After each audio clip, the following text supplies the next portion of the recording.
Heidegger on Anxiety, Nothingness and Time, How Not to Think Authenticity Inauthentically. In his work through the early 1930s, Heidegger determines what it means to be an authentic self through fundamental attunements such as anxiety, boredom, uncanniness and guilt, and equi-primordially via understanding and throne projection. The way that attunement and understanding structure authentic disclosure of being involves paradoxical gestures juxtaposing meaning and meaninglessness, presence and absence, affirmation and negation, possibility and reality, holism and individuation, normativity and own-ness. The key to navigating and unifying this tangle of contradictory moments, as Heidegger reminds his readers, is in understanding the dynamics of temporality. In this paper I discuss common ways that contemporary readers of Heidegger render authenticity inauthentic by interpreting such tropes as anxiety, the self and the nothing by reference to what Heidegger calls the ordinary conception of time, the sequential emerging, lingering and passing away of beings. Thought via ordinary time, nothingness opposes itself to presence, making authentic anxiety appear similar to depression as the breakdown of possibilities. I contrast these readings with my interpretation of authentic temporality, and explain how my reading of time changes the way the authentic self, attunement and projective understanding disclose themselves. In choosing the particular authors that I cite in support of my representation of inauthentic interpretations of authenticity, I do not mean to imply that these writers are united in their approaches to Heidegger. On the contrary, they differ amongst themselves concerning many aspects of his thinking. My purpose is to highlight what I take to be key points of intersection among their differing accounts. Inauthentic design, A. Ordinary temporality, in the ordinary disclosure of time, an object of experience inheres as a temporary presence occupying a time position. As objective presence, it persists, or endures, as itself, even if only instantaneously. Time is a collision between a separately constituted context and present entities. The being about something instantiated by the pairing of past and present is a conjunction of separate, adjacent phases or aspects, the past which conditions the present entity or event, and the present object which supplements that past. This makes attention a hinge between relata, a propositional copula grounded in an objective time whose passage is marked by an attending to the appearance and disappearance of the succession of nows. Being and nothingness, presence and absence are thought through a sequential temporality of beings that come into presence, linger for a while and then vanish away. As Heidegger describes the ordinary concept of time, in asking after what happens, we have in mind a being, even when we name it a becoming and attend only to its arising, approaching and decaying. This passing away is conceived more precisely as the successive flowing away of the now out of the not yet now into the no longer now. Time persists, consists in passing. It is, in that it constantly is not.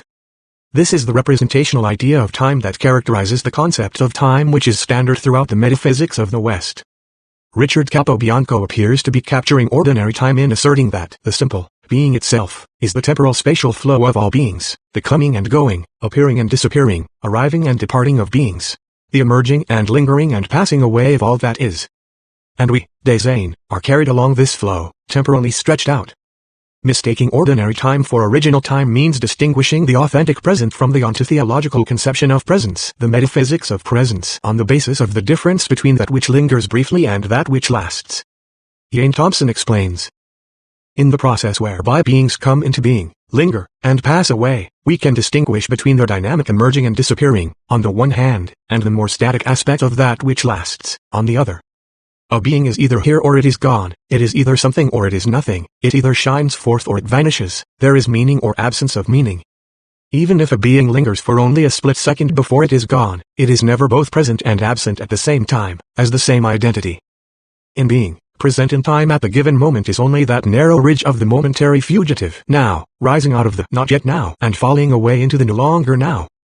As a result, inauthentic temporality interprets design's futurity, its coming back from out ahead of itself, as the shock and disturbance that jolts us out of one scheme, worldview, role, narrative, paradigm or perspective and into a new one in a dance between sameness and alterity, between human concepts and a reality, a true beyond.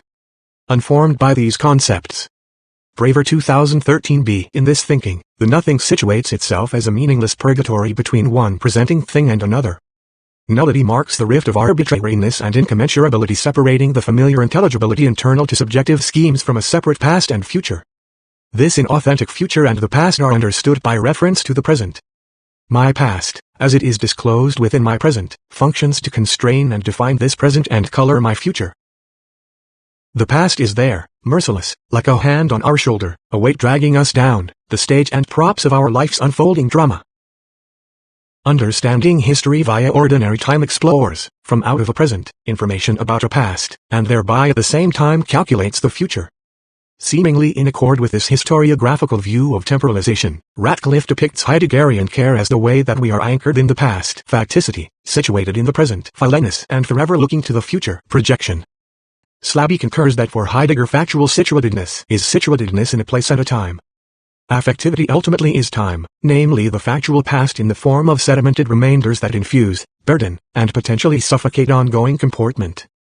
The existential task of affective disclosure is circumscribed by this essential tension, a tension between what is already apprehended, articulated, and made sense of, and what is furthermore out there, beyond us, yet weighing on us and determining our situation in unforeseeable ways.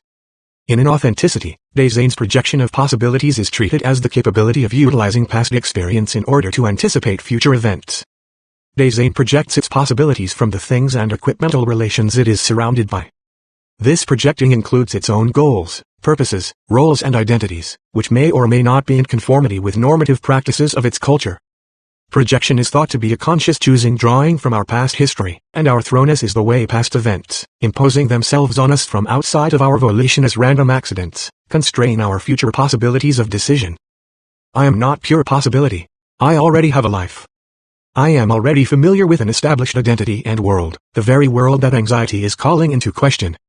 Whatever I make of myself, I cannot radically disengage myself from the world, so I will have to exist on the basis of what I already am.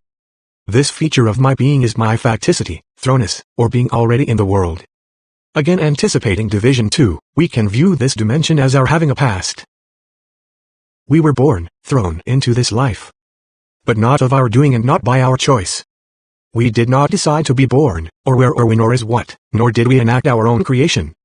This inescapable indebtedness is the not or nullity that lies at the very basis of our being anything at all. I can only project myself onto the possibilities that I find available in the world I find myself in, although, conversely, one of the reasons I find myself in this environment is because of earlier projections, themselves organized and limited by facts I was thrown into.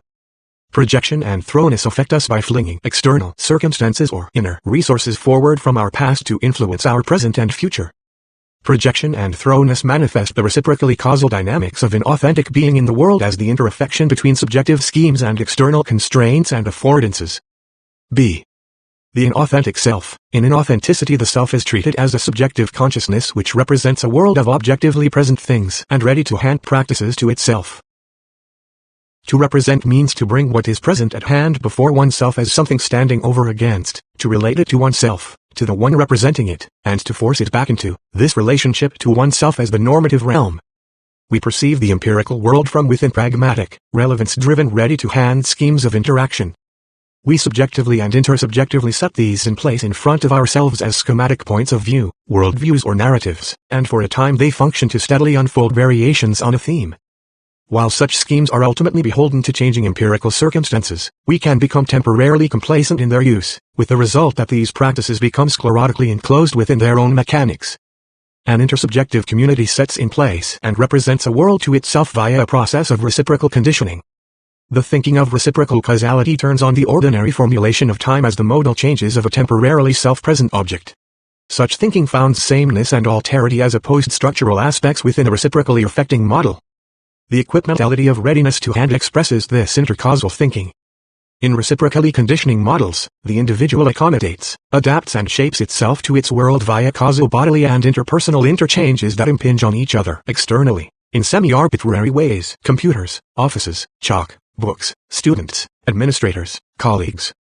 Reciprocally causal beings are external to each other in that they affect each other without each completely expressing the meaning of the whole.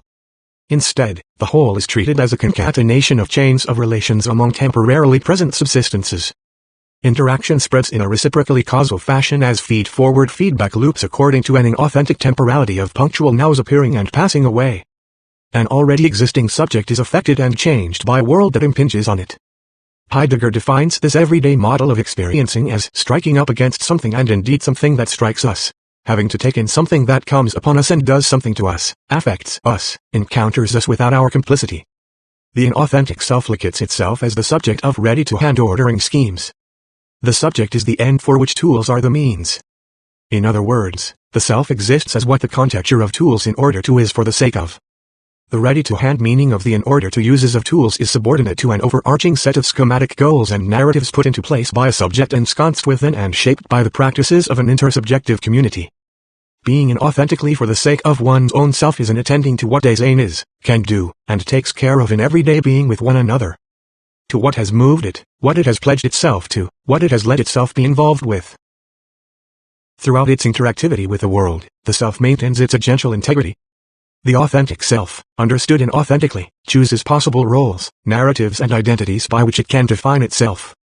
For instance, Dennis McManus interprets anxiety as the subjective self's taking control of its decisions, rather than allowing itself to be influenced by others in the world. The authentic self governs its life according to projects that speak to it rather than taking its guidance from the. In making decisions on the basis of my own reasons, I am deciding both to decide and to be the one who decides. I am choosing myself as the one who will choose, rather than deferring the judgment in question to someone else, to the world or the they, and their assessment of what matters. Richard Polt writes, "Instead of tending my garden, I may decide to become a social worker, poet or entrepreneur. I may also choose to remain who I am, but in such a way that I truly choose this identity, instead of just letting it happen." Heidegger refers to our need to determine our own identity as Daseins. Being ahead of itself. Conscience can remind him that it is his responsibility to make something of himself on the basis of who he already is. Now he may choose a very different course for his life, or he may choose to remain a lawyer. In either case, he has gained a clearer understanding of who he is, what is truly important to him, and what he needs to do in the world. The assumed internal unity of the self defines its separateness from world. Simon Critchley defines primordial anxiety as a mood in which we pull back from the world and see it as something distinct from us. When the self first distinguishes itself from the world and becomes self-aware, one is suddenly seized by the feeling of meaninglessness, by the radical distinction between yourself and the world in which you find yourself. Lee Braver also reads anxiety as that which separates us from our world, which is what normally defines us. We can't be exhaustively defined by worldly things and activities, since we're still ourselves even while all of that is on hold.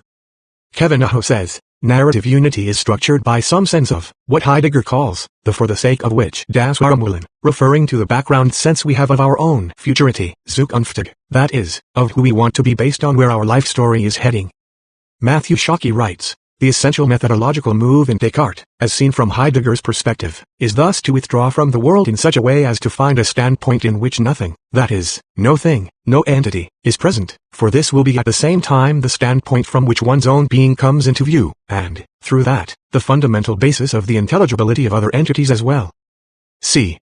Inauthentic anxiety, breakdown of the ready-to-hand from an inauthentic perspective on temporality. Heidegger's discussion of breakdowns of tool use is an opportunity to apply the oppositional relation between presence and absence, ready-to-hand schemes, and their dislocation that this disclosure of time makes possible.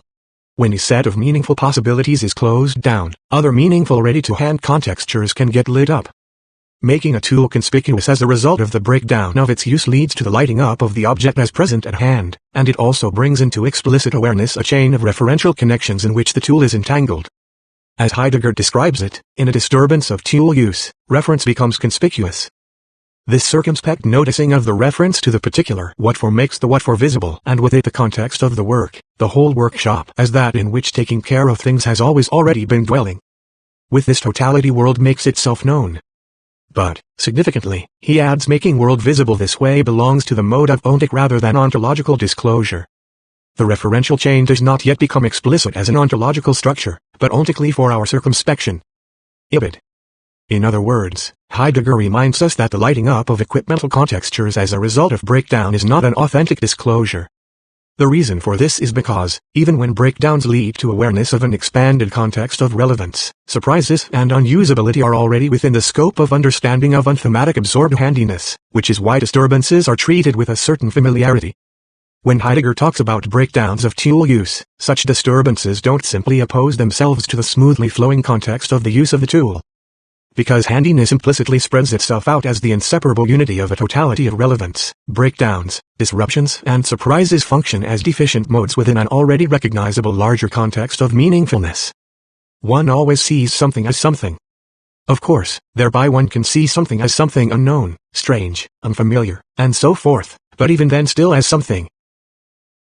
Breakdowns in tool use cause us to change our attention from one aspect of the ready-to-hand context to another. The kinds of shifts of attention that make us notice the work we were involved in a different light does not break with the larger context of relevance of our tool use. It merely dwindles down the scope of handiness to the identification of the tool, or widens its scope to encompass the tool's web of instrumental uses. Breakdown is an accidental occurrence leading to disclosures, the lighting up of equipmental relations, which get their sense from the same total contexture of relevance, beings as a whole, as the activity which underwent breakdown. A breakdown of tool use is only noticed as a disturbance, because we continue to be invested in the overarching goals and purposes that the breakdown reinforces by further articulating our involvement with these goals. In the inauthentic interpretation of tool use breakdown, the everyday temporal understanding of past, present and future comes into play. One can remember and learn from the past practices that have been rendered inoperable by breakdown, while suffering through the present purgatory of incoherence and hoping to move ahead into fresh possibilities of meaningful involvement with tools. The fact that Heidegger branded disruptive attunements such as anxiety, boredom and guilt as authentic, but not the breakdown of tool use, doesn't prevent the former from being treated as similar in their structure to the latter. After all, what makes anxiety and boredom authentic is that in their occurrence the self is brought before its own most potential for being a self. When the self's existing authentically for the sake of itself is mistakenly disclosed inauthentically, what constitutes its primordiality is leveled down to the ready-to-hand orderability of subjective plans, purposes and roles. In other words, formulated inauthentically, the self's authenticity differs from its inauthentic dealings with equipment strictly on the basis of the assumed overarching categorical nature of its purview. All that needs doing is to expand the scope of involvement of the self from specific tasks and project to the totality of the self's interest in the world, and one can now substitute the breakdown of the self's for the sake of itself for the breakdown of the in order to of ready-to-hand projects. Lee Braver writes, fundamental moods like anxiety or boredom represent the equipmental breakdown writ large. If a tool's breakdown makes the world light up, the breakdown of our lives in anxiety lights up being in the world. Inauthentic despair and depression can then masquerade as authentic anxiety as one applies the ordinary conception of time to fundamental attunement. One remembers and learns from the lighting up of past engagements in a world whose meaningfulness has presently been shattered by the breakdown of depression, despair and anxiety, while suffering through the present purgatory of nihilist nothingness and hoping to move ahead into fresh possibilities of goal-directed self-defining meaning. Lee Braver declares, not being in a world gives us the perspective we need to see our usual being in the world. Thomas Sheehan says anxiety directs you to the very things that you experience as slipping out of meaning. While Matthew Radcliffe, 2012b, reads primordial anxiety as a crisis of relevance, in which the dissolution of salient meaning provides an opportunity to reflect back on what has been lost. In anxiety, all practical significance falls away and what we previously took for granted becomes salient in its absence, and thus amenable to phenomenological reflection when it is lost or distorted. What makes it easy to lump anxiety together with despair and depression is the assumption generated by ordinary time that presence and absence, meaning and loss of meaning cannot coexist at the same time within the same identity, even if they form a dialectical opposition. We find ourselves either ensconced within a world of meaning or in a purgatory between worlds of meaning. Anxiety, like despair, is thus the awareness of the loss of significance of a prior familiar world of meaning and not yet having arrived at a new structure of relevance. Radcliffe says that the structure of Heidegger's primordial anxiety is very similar to that of depression, which he characterizes in terms of a degradation of the salience and meaningfulness of objects and subjects in the world. Taylor Carman writes, in its psychological manifestation, existential angst is very like what we ordinarily call anxiety or depression. The closing down of possibilities. Lee Braver offers, anxiety gives me nothing to do. It closes off activities rather than disclosing them. Like the similar states of mind of extreme depression and boredom, when I am struck by malaise I find myself repelled from the equipment I normally use for entertainment and enjoyment. In the sense Heidegger gives it, I'm not in my world anymore, since I'm not concerned with any of its goals or activities, leaving me unable to press forward into its possibilities. Kavanaugh asserts, the capacity to create a story that unifies and holds together this narrative structure is essential for selfhood. But anxiety can undermine this capacity for narrative self-creation. For Heidegger, what distinguishes anxiety from other kinds of moods is that it doesn't open up a range of meaningful possibilities that I can press into. Rather, it closes off possibilities by disclosing a world that is fundamentally meaningless. We can see that the same reasoning applies to what Heidegger considers inauthentic attunements and the breakdown of tool use. In both cases disturbance does not make the ready-to-hand contextures within which they rise irrelevant and meaningless. In the case of affects like depression and despair, the world that appears unreal, insignificant, irrelevant or unengaging, is meaningful precisely in its unreality and deficiency as disorienting, confusing, unengageable, numbing. Experience of ongoing deprivation, lack and loss is not the degeneration of meaningful ready-to-hand significance, but a privative disclosure of it. To be situated inauthentically in everydayness is to recognize a familiarity in what impinges on me, no matter how shocking or unexpected.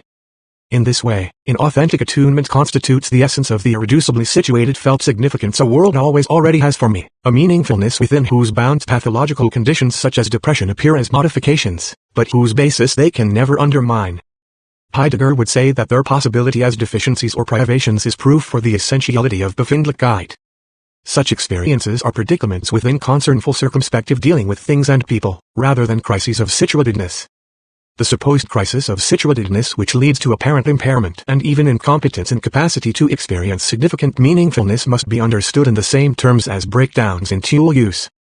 For Heidegger, within the thinking of Das Man, there can be only existential predicaments, not disorders of situatedness.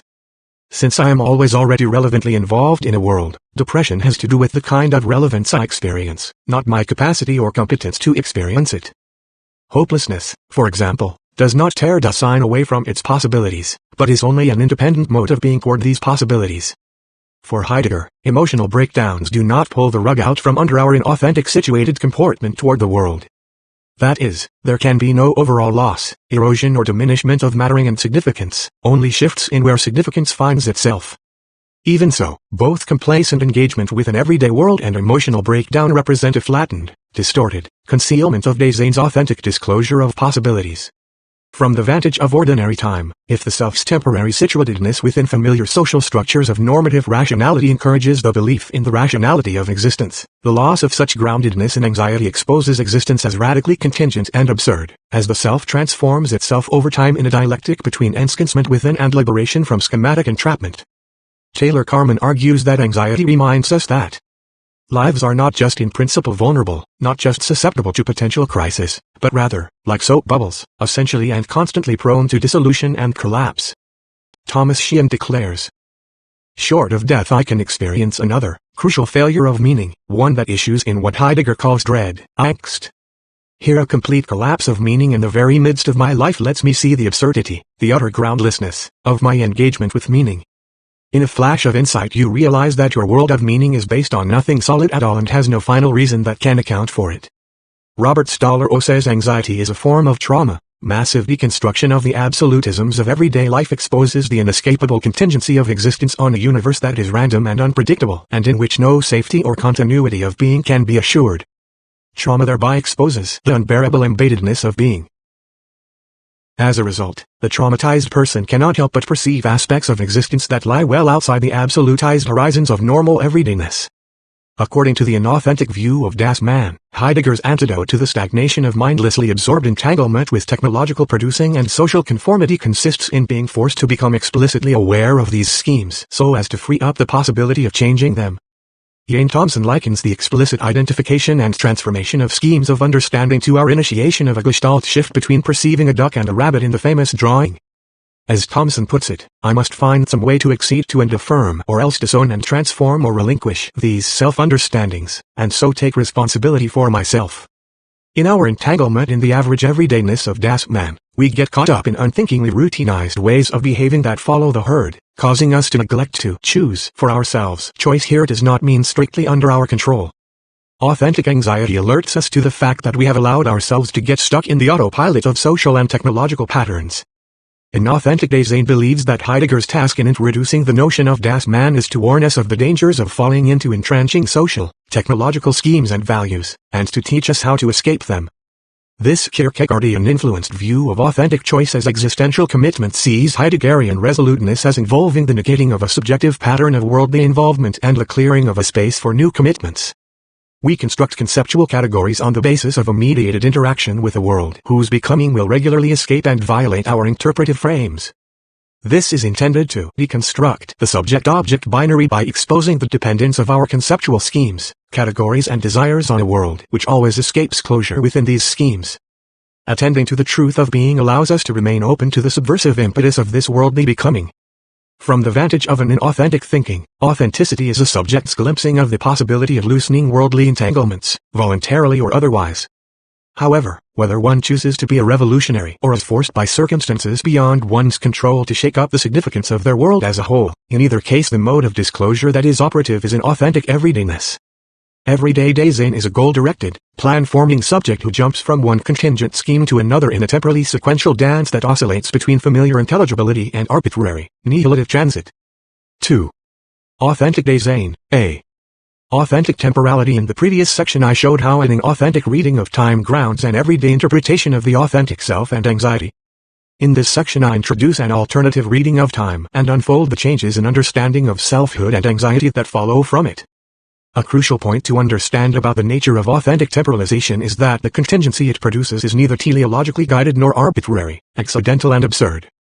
Rather that opposing negation to extant, present at hand configurations, schemes and purposes, and attaching meaning and significance to the latter and meaninglessness to awareness of the former, Heidegger introduces us to a beginning for thinking that is ontologically prior to the overt distinction between the present and the absent, the same and the other, familiarity and subversion, schemes and their dislocation, something and nothing, the relevant and the strange, binding and separating, identity and difference.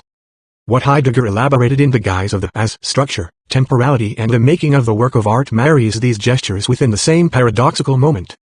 Heidegger constantly struggled to come up with an adequate way of articulating a notion of transit, othering and difference that the grammatical structure of language mitigates against, and a sensing which is neither simply present nor absent, neither something nor nothing, neither future, now nor past. Thus, when Heidegger depicts the authentic opening of truth in terms of strangeness, terror and shock, this is not to be opposed to all notions of relevant self-belonging. Rather, it offers a way to think continuity and belonging together with displacement. For Heidegger, negation and nothingness are not a nihilist meaninglessness opposing itself to the extant presence of relevant, significant schemes, purposes and things. It is instead the startled, dismayed, wonder-filled awareness that the other is internal to the same. That is to say, Dasein only continues to be the same differently. This is what Heidegger means when he states that Dasein exists as an exiting from itself in the essence of its being, yet without abandoning itself. The self-differentiating attunements of strangeness, terror and absolute otherness. Heidegger also uses terms such as unsettling, unique, extraordinary, displacing, disposing, annihilating, opening, happening, strife, rupture, finitude, individuation, the in-between, not being at home, self-refusal and transcendence belong to the same paradoxical moment of temporalization as the gestures of preservation, rootedness, grounding, constancy, steadfastness, gathering, resting in itself, retrieve and recollection. Heidegger grounds the orienting capacity of attuned understanding in a radical notion of temporality rather than in a schematic interconditioning among body states, discursive practices and material circumstances. Heidegger's grounding of disclosure in temporality means that the unfolding of practices within a region of culture is not a matter of subordinate changes within a mostly unchanging superordinate structure. Even as experience can maintain an ongoing thematic consistency for periods of time, nevertheless each interpretive moment of attuned understanding subtly modifies beings as a whole by developing their possibilities. Each presenting experience, each now, is a subtle shift of the meaning of beings as a whole in relation to the previous moment of time. Thus, if such things as paradigm shifts can be said to punctuate a stable thematic of intelligibility, this interruption is only a more extreme variant of the always already in process self-displacement that defines the temporal unfolding of experience for each Dasein. The relative consistency over time of a stable background presupposes moment-to-moment punctuations. It is built from these displacements, which allow it to remain the same slightly differently. The condition of possibility for Befindlichkeit, for a world constituting space of possibilities, is that this totality of relevance be modified anew each moment in an act of bringing forth. For Heidegger, the world that Dasein projects transforms itself every moment. In the inauthentic mode of disclosure of everydayness, this self-transformation is not explicitly revealed, but remains implicitly operative. The world worlds. Dasein is world projecting. Projection, in making possible the as structure, brings forth what is as a creative act. From the vantage of ordinary time, projection is the capability of utilizing past experience in order to anticipate future events. Ian Thompson says, "The roles, goals, and life projects implicitly organizing my current experience stretch out into the future. But rather than telegraphing possibilities forward into the future that it draws from a now gone past, what Heidegger calls the vulgar concept of history, projection brings back to the present from out of its future a new world from within which it can encounter actual things. Dasein is ahead of itself in coming back to its present from its future, rather than in anticipating its future on the basis of what it has already experienced. To attend to and notice a being is to interpret it, a kind of making from out of this totality which is brought back to me from out of my future. As authentic history rather than everyday vulgar history, my past arrives already modified by my future. It arises from this future. The projection is a casting ahead, that is the forming of an as a whole into whose realm there is spread out a quite specific dimension of possible actualization. Every projection raises us away into the possible, and in so doing brings us back into the expanded breadth of whatever has been made possible by it. The projection and projecting in themselves raise us away to possibilities of binding, and are binding and expansive in the sense of holding a whole before us within which this or that actual thing can actualize itself as what is actual in something possible that has been projected. The erupting of this, between this projection is also that relating in which the as springs forth. Heidegger 1995. Because my being is such that I am out ahead of myself, I must, in order to understand something I encounter, come back from this being out ahead to the thing I encounter. Here we can already see an imminent structure of direct understanding qua as structured comportment, and on closer analysis it turns out to be time. The returning from out ahead of itself of beings as a whole in the act of understanding something constitutes temporality not as a present event happening in time but as temporalization. It is not as though all one needed to do to make the leap from the thinking of ordinary time to the stretching out of authentic temporality was to speed up the sequential flow of emerging, lingering and passing away. After all, Heidegger points out that for ordinary temporality, present in time at the given moment is only that narrow ridge of the momentary fugitive now, rising out of the not yet now and falling away into the no longer now. Rather, it is necessary to abandon the notion of time as a sequential flow of momentarily present nows. The past, present and future don't operate for Heidegger as sequential modes which mark distinct states of objects, as is assumed within reciprocally causal schemes. They interpenetrate each other so completely that they together form a single unitary event of occurrence. Having been arises from the future in such a way that the future that has been, or better, is in the process of having been, releases the present from itself. We call the unified phenomenon of the future that makes present in the process of having been temporality. The as structure enacts a crossing of past, present and future such that the past and present are already affected and changed by the future in this context of dealing with something. When we take something as something, we understand this thing from within the nexus of a totality of relevance such as to render what is presenting itself to us as recognizable in some fashion. But this totality of relevance, out of the context of which the disclosed thing gets its meaning, is modified in the very act of disclosing the something as a something. The totality is torn away from us and brought back from the future as almost imperceptibly different new world projection. In everyday experience, we may behave as naive realists, only noticing the thing as what it supposedly is in itself, with its self-persisting attributes and properties. Or we may perhaps understand the intelligibility of the fact of the thing's beingness as arising out of its role within an equipmental contexture. For Heidegger, both of these modes of disclosing beings amount to what he calls eranzi, the forgetful concealing of beings as a whole. Reciprocally causal, extant beings are external to each other in that they affect each other without each completely expressing the meaning of the whole. Instead, the whole is treated as a concatenation of chains of relations among temporarily present subsistences, and their interrelations are subtended by the sequential temporality of ordinary time, of punctual nows appearing and passing away. By contrast, for Heidegger each extant being and functional relation that is actualized out of the possibilities projected by beings as a whole is internal to every other being and equipmental relation within a totality of relevance. Each being within the whole meaning organization always already knows and expresses the meaning of every other being, rather than each thing or equipmental nexus subsisting in itself first and only externally affecting and being affected by other elements. It is not simply that the whole precedes the parts, but that each part is already the whole in its totality, disclosed in a peculiarly forgetful manner. The difference between authentic and inauthentic unconcealment of being is not that in the latter case Dasein fails to comport toward beings as a whole. Rather, our awareness of this whole remains only tacit and implicit, while our explicit attention is narrowed down to what obtrudes as present to hand. In all comportment we become aware of comporting ourselves in each case from out of the I as a whole, however everyday and restricted this comportment may be. However concerned we are to comport ourselves with respect to various issues and to speak in terms of individual things, we nevertheless already move directly and in advance within a tacit appeal to this as a whole. We are always called upon by something as a whole. This as a whole is the world. Heidegger is challenging us not only to recognize how the thinking of conceptual schemes and value systems conceal beings as a whole, but to grasp the way that this world production, in ever so slight a fashion, displaces its ground of sense, its possible ways to be, in every act of directly comporting ourselves to beings as beings. The meaning of being is not ordinary time, conceived as the awareness of beings that appear, linger and vanish. The limbo of the nothing isn't opposed to the presenting of a world, it is the displacing ground-laying of world. Time projects the self away into the future, and comes back from this future to the present, laying down an expanse of beings as a whole on its way to the having been. Since the three ecstasies all occur at once, Dasein always already finds itself in a world, rather than rising away and coming back in any set of sequential steps. Authentic disclosure explicitly uncovers what everydayness conceals, the moment-by-moment shift in sense of beings as a whole and self.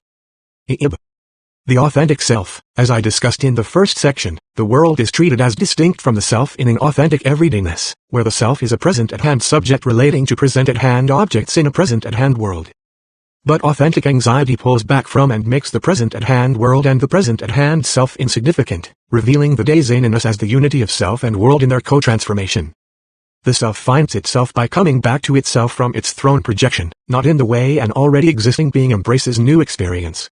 The self doesn't pre-exist what it projectively makes possible. The self only exists as the temporally structured occurrence of making possible. As Derrida remarks, that the self projects itself does not mean that the self exists first and then projects itself or not, but that the self constitutes itself in projecting itself. The self is this projection. Authenticity is this projection when it is taken up. Braver claims that for the Heidegger of being and time we become a certain kind of person by taking up specific roles like student or friend or daughter. Heidegger calls this role our for the sake of which. But the self that Dasein exists for the sake of is not an extant self, consciousness, identity, goal or role, the self as teacher, parent or friend. Only within the everydayness of das Man can Dasein's for the sake of subsist as socially constructed role. In the first of all and most of all of everyday concern, the temporally particular Dasein is always what it pursues. One is what one does. One is a shoemaker, tailor, teacher, banker. Being authentically for the sake of one's own self is not in attending to what Dasein is, can do, and takes care of in everyday being with one another, not even to what has moved it, what it has pledged itself to, what it has let itself be involved with. Understood authentically, Dasein's being for the sake of itself is the self's coming back to itself displaced and transformed by world beings as a whole that projects itself back from the future. To exist for the sake of itself is to exist for the sake of its continually remade possibilities by the always transfigured world it is thrown into. The self is nothing but its possibilities form a unity or whole, and this whole of beings, this world, temporalizes by flinging the self into a new world of possibilities every moment. Dasein is itself as the way the world alters it, differently every moment.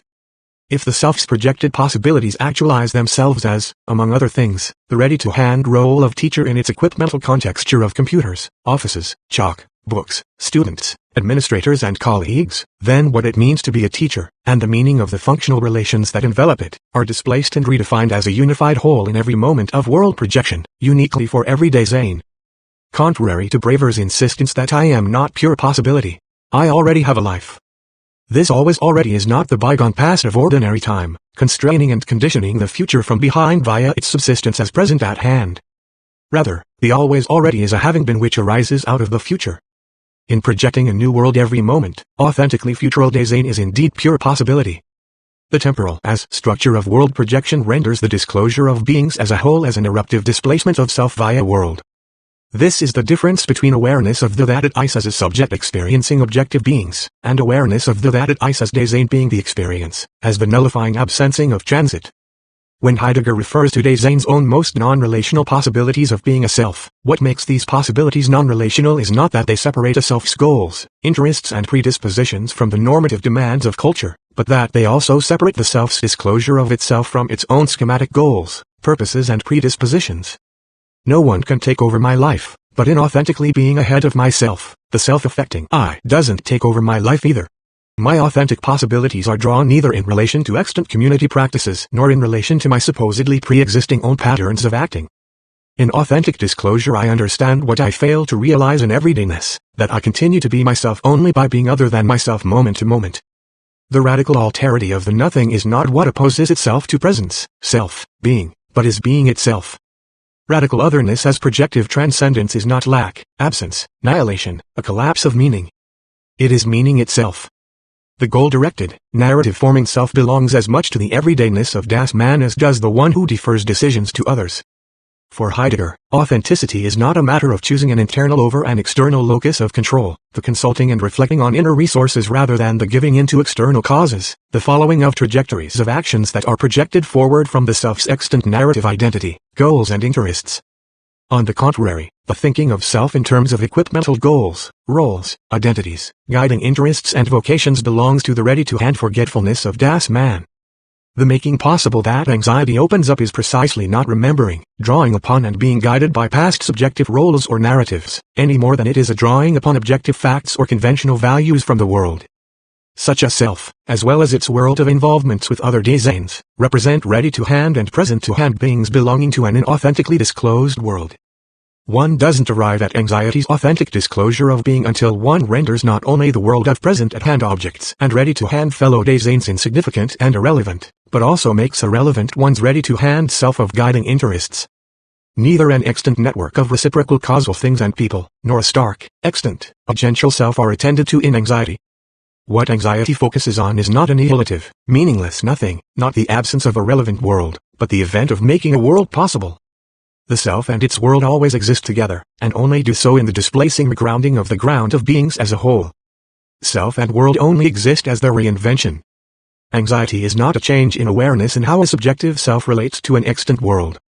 Understood authentically, the self is not an extant being, and doesn't relate, plan, use guidance with respect to a world of extant beings.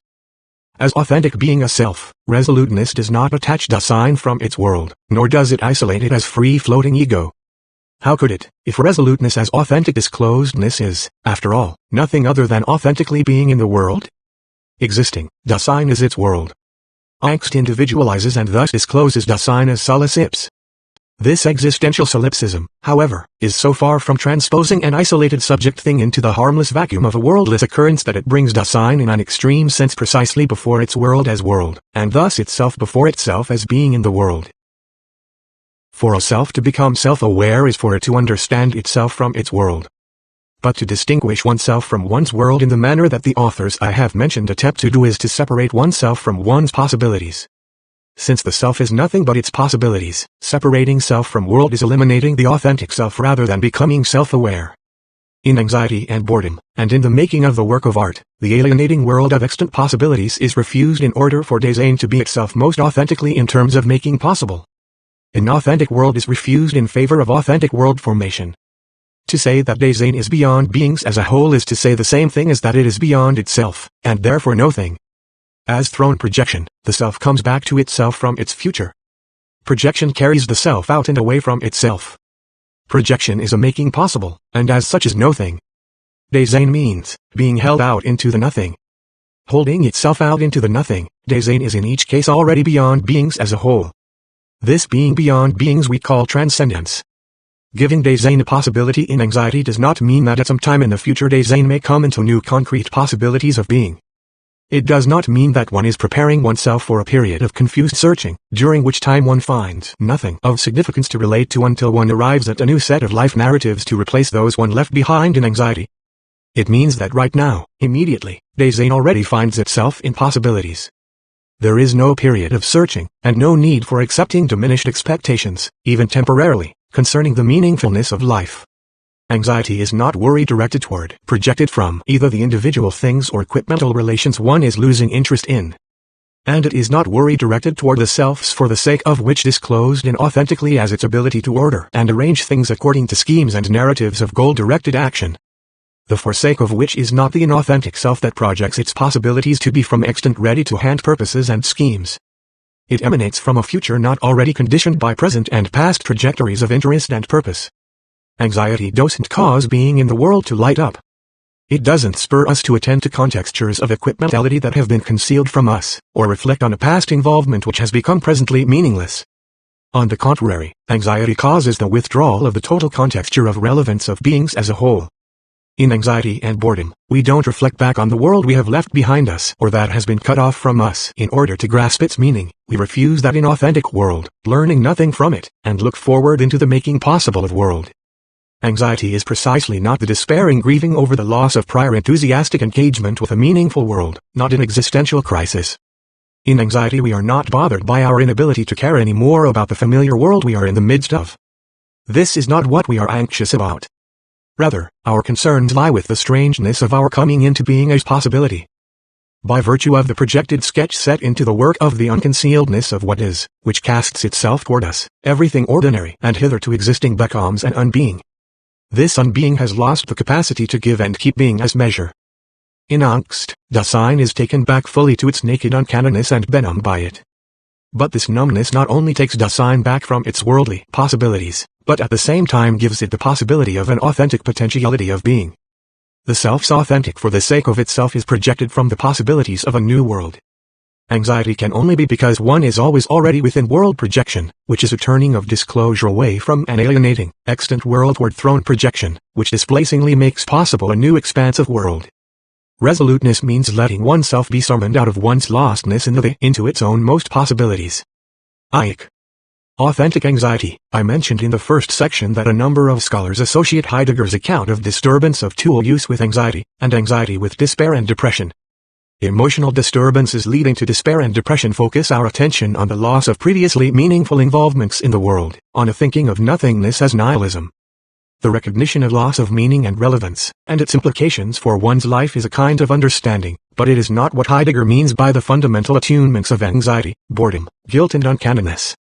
Ontic disturbance and breakdown, as Heidegger illustrates with tool use, can't bring us from the inauthentic everydayness of circumspective concern to the authenticity of anxiety.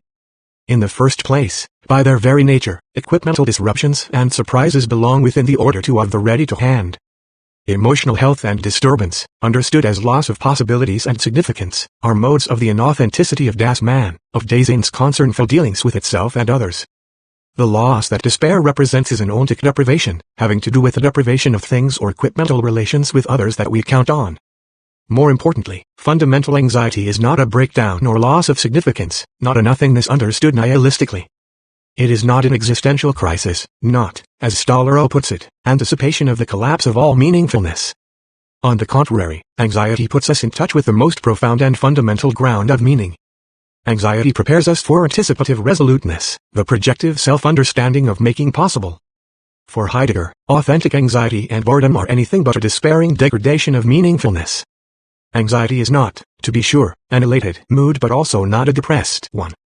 Not everything negative needs to be deficient and certainly not miserable and lamentable. It never enters the field of view of our calculating reason that a no and a not may arise out of a surplus or abundance, may be the highest gift, and as this not and no may infinitely, that is, essentially, surpass every ordinary yes. Heidegger similarly argues that profound boredom does not have the character of despair. Never leads to despair. In authentic boredom, there is not even anything enticing about beings anymore because, in a moment of vision, Dasein has become entranced by the authentically disclosed temporal horizon. Dasein as such can no longer go along with them beings only if it is entranced as Dasein, and indeed as a whole. What entrances is nothing other than the temporal horizon. The moment of vision which properly makes Dasein possible is simultaneously announced in this telling refusal of beings as a whole. Only when temporalization is thought via the ordinary time of subjective schemes, goals, roles, narratives and their dislocation is contingency assumed to be an arbitrary or absurd movement. One might be tempted to read what I have said about the paradoxical marriage of presence and absence in authentic temporalization in such a way as to accept the incessant nature of change in personal identity while wrapping this movement around, and accommodating it to, present at hand and ready-to-hand things and practices. It would seem to be the case that in order for there to be change, difference, transit, there must first be something, object, narrative, scheme, the now, to undergo such processes. Something must first be what it is by appearing at rest in the present tense, before it can undergo transformation. In accordance with metaphysics, all beings, changeable and moved, mobile and mobilized, are represented from the perspective of a being that is at rest, and this even where, as in Hegel and Nietzsche, being, the actuality of the actual, is thought as pure becoming and absolute movement. Heidegger 1998 c. What is present and at hand counts as a being. Therefore it is difficult for us, wherever we encounter something apparently negative, not only to see in it the positive, but also to conceive something more original, transcending that distinction. Such an assumption, however, cannot help but privilege identity over difference, the present over the future. In failing to think difference in itself, it becomes difficult to fathom how the invalidating of an entire world in anxiety, and its replacement by mere possibilities, can be seen as anything but a loss of meaning, even if we see this loss as a temporary effect of a transition to a new outlook, or we recognize contingency to be a more realistic stance toward life in general than clinging to frozen ideals. Bringing Dasein before its own most possibilities of being seems to imply that in becoming anxious one sacrifices the security of actual, albeit contingent, meaningfulness for the sake of more realistic expectations. For instance, recognizing that in my everyday complacency I deluded myself into believing that life is not absurd. Heidegger recognized that the notion of authentic Dasein as an irreducible in-between, a no thing, was likely to be misinterpreted according to the present-at-hand oppositions of ordinary time. Now if ordinary understanding encounters this clarification of the fundamental relations of Dasein and its existence, and hears talk of the nothing and the fact that Dasein is supposedly held out into this nothing, then it hears only the nothing which is somehow present at hand, and it also knows Dasein only as something present at hand. Thus it concludes that man is present at hand in the nothing, properly speaking he has nothing and consequently is himself nothing. Any philosophy which asserts such a thing is pure nihilism and the enemy of all culture. And this is all perfectly correct if we understand things the way in which they appear in the newspaper. For here the nothing is isolated and Dasein is placed into the nothing as something present at hand, instead of seeing that being held into the nothing is not some present at hand property of Dasein as compared with something else equally present at hand, but is rather a fundamental way in which Dasein as such brings forth its ability to be. The nothing is not an empty nothingness that allows nothing to be present at hand, but is that power which constantly thrusts us back, which alone thrusts us into being and lets us assume power over our Dasein. What Heidegger means here is not that the nothing is a power that thrusts us back into being by allowing us to turn back to the past and appreciate the meaningfulness of beings that we have lost and left behind us, thereby inspiring us to create new meanings, but that it thrusts us back from the future to the present, displacing us into a new world. This displacing occurring of world projection is the fundamental way in which Dasein as such brings forth its ability to be. Heidegger is urging us to leap into a discourse of self-transcending difference not as secondary to and accommodating of presence, but as prior to it. As being is itself difference and is never a part or a side of the decisively separate, or one of the differentiated. The self-same present is an inadequately conceived disclosure of the grounding of beings. How so? Heidegger describes three ways that the grounding rooted in transcendence is laid out. 1. Grounding as establishing projection for the sake of. Grounding as taking up a basis, being already in the midst of beings. 3. Grounding as the grounding of something. These ways of grounding are equi-primordial and simultaneous, corresponding to the ecstatic structure of time. The transcendence proper to the grounding projection of possibilities returns from the future to lay down a present grounding as an expansive world, in the midst of which Dasein finds itself and relates to present beings. This is a radical departure from the thinking of past, present and future in terms of entities which exist in the present before they undergo change and become past or point toward a future. A historiographical reckoning explores, from out of a present, information about a past, and thereby at the same time calculates the future. That the threefold grounding of future projection, finding oneself in a present world, and the always already having been of this world is simultaneous means that there is nothing, no substrate, no now that precedes change, differing, in betweenness. The occurrence of transcendence as grounding is the forming of a leeway into which there can erupt the factical self-maintaining of factical Dasein in each case in the midst of beings as a whole. Dasein grounds, establishes, world only as grounding itself in the midst of beings. Only when Dasein explicitly discloses the transcending, projective way of grounding being does it attain authenticity. Every day inauthentic comportment is an indirect, non-explicit unveiling of truth because it only explicitly uncovers the grounding of something as something. Anxiety, in opening up possibilities, at the same time unveils beings as a whole and factical Dasein, but rather than attending explicitly and exclusively to beings, it pays them no heed in order to attend to the projective character of ground. This distress, as such a not knowing the way out of or into this self-opening between, is a mode of being, in which man arrives or perhaps is thrown and for the first time experiences, but does not explicitly consider that which we are calling the in the midst of beings.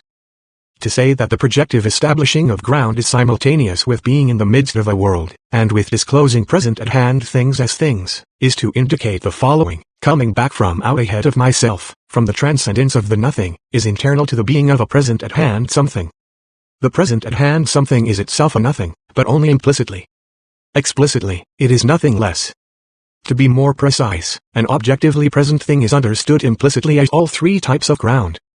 It is simultaneously nothing, the self's transcendence as projecting of possibilities, beings as a whole alongside the self, and this particular present-at-hand thing, this something I see as something. Put differently, because my being is such that I am out ahead of myself, I must, in order to understand something I encounter, come back from this being out ahead to the thing I encounter.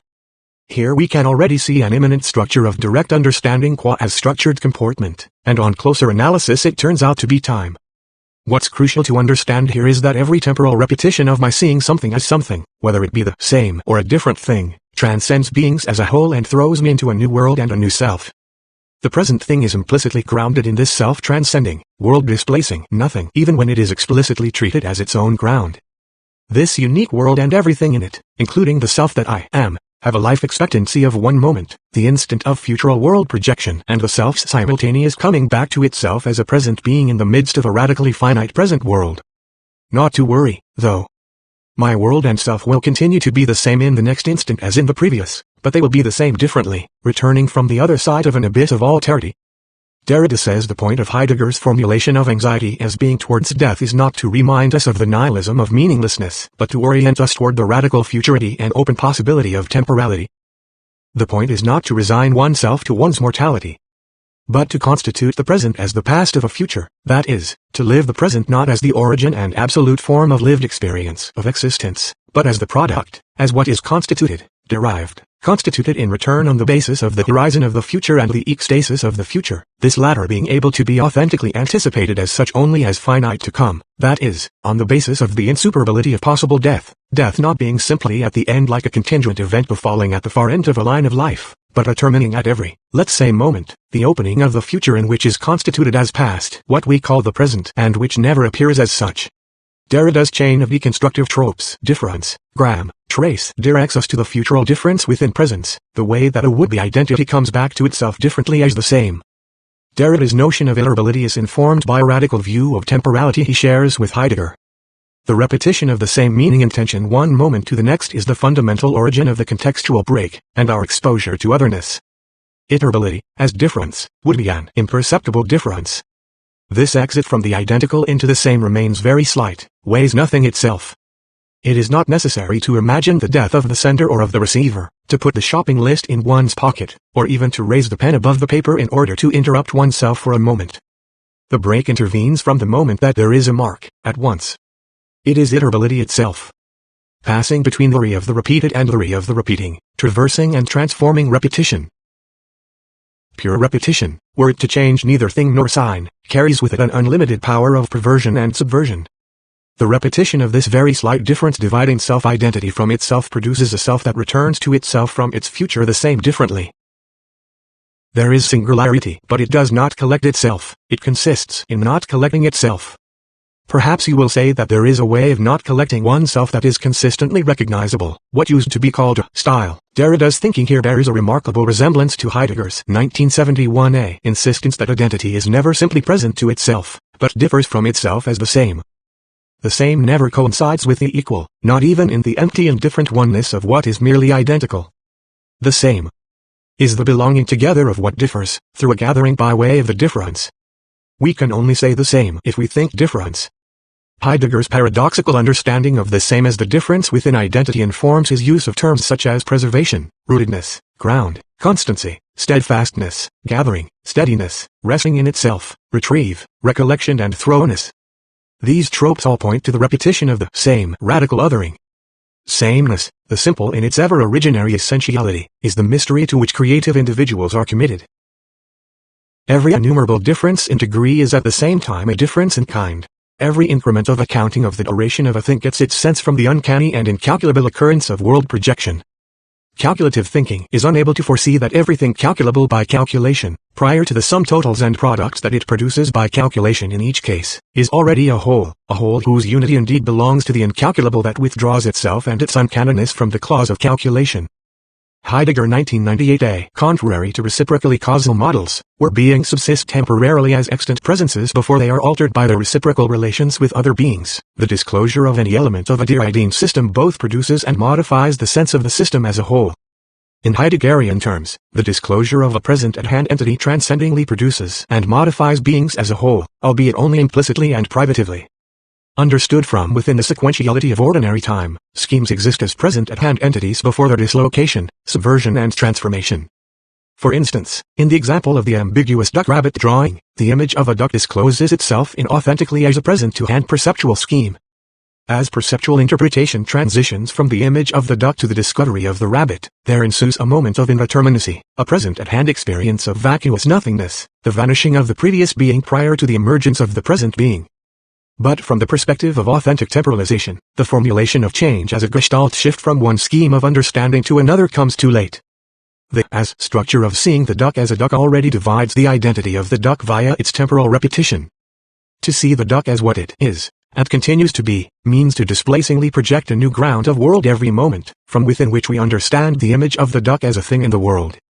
In the everyday thinking of temporal change via gestalt or paradigm shifts between perceptual schemes, we fail to make explicit this deconstructive difference functioning already within what is supposedly present as a duck or rabbit. Not only is it the case that the meaning of the duck, or the rabbit, continues to be itself differently before any gestalt shift from one to the other takes place, but more importantly, it does so because the world and self from which the present thing derives its intelligibility is subtly reinvented every moment.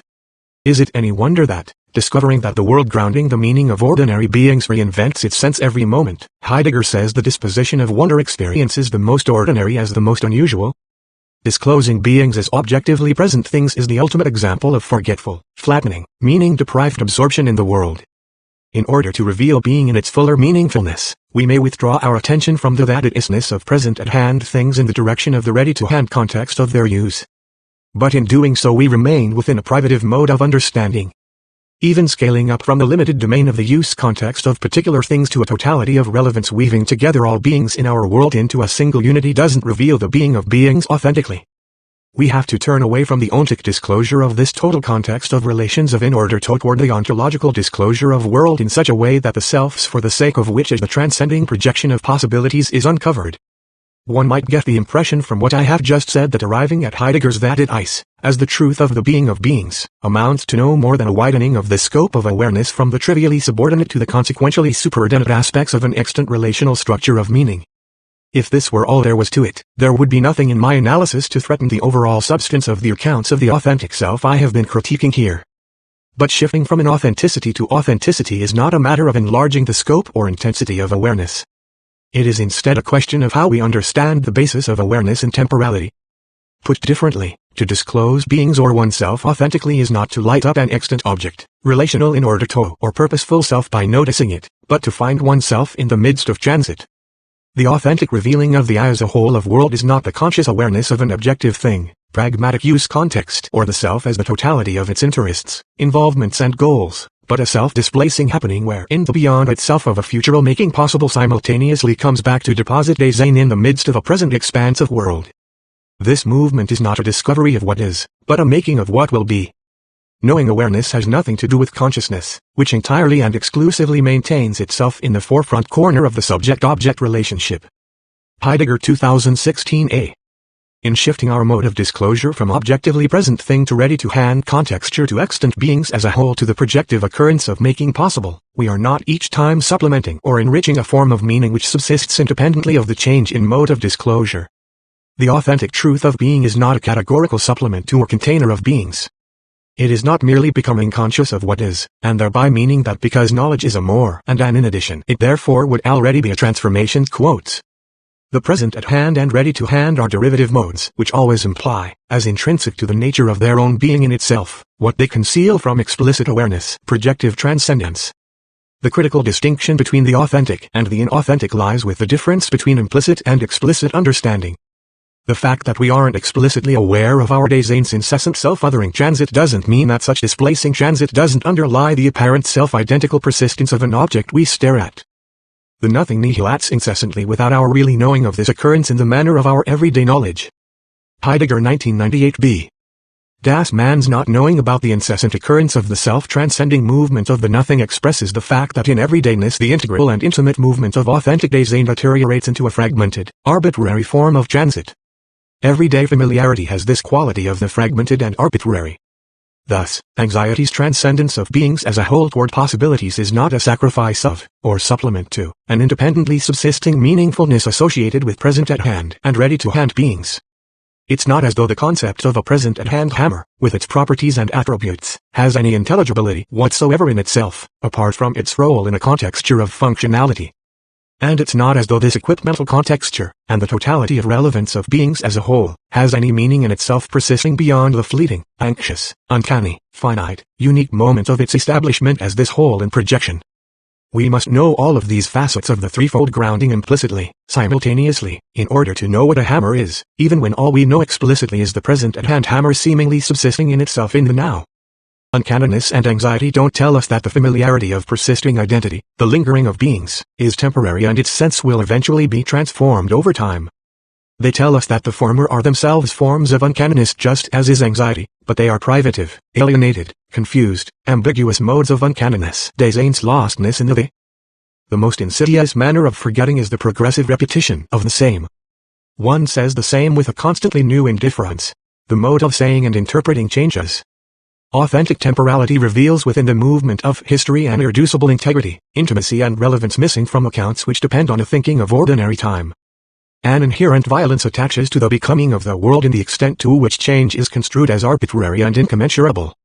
The perceived arbitrariness and externality of change is a symptom of understanding beings to be in themselves as present-at-hand things, schemes, narratives. Throughout his work, Heidegger associates flattened, closed off, forgetful, alienated, distorted and confused thinking with modes of interpretation and attunement which see the world in terms of coordinations among present-at-hand and ready-to-hand subjects and objects. Even as one's world can be made to appear familiar and predictable through such attunements, its very familiarity and self-identity rests on a sort of self-alienation. As such, the depictions of the self-sense of belonging to a world I mentioned in the first section of this paper, from ensconced familiarity to extreme estrangement and depression, amount to a self-alienating concealing of the intimate relation between self and world fundamental to Desain's authentic attuned self-understanding. Despair and depression belong with familiar, confident comportment as privative modes of disclosure, an alienating concealing of possibilities compared with anxiety's intimate engagement with possibilities. Authentic anxiety opens up possibilities that fear and depression conceal. Depression forces Dasein back to its thoroughness, but in such a way that its thoroughness is precisely closed off. He who is resolute knows no fear, but understands the possibility of angst as the mood that does not hinder and confuse him. Angst frees him from null possibilities and lets him become free for authentic ones.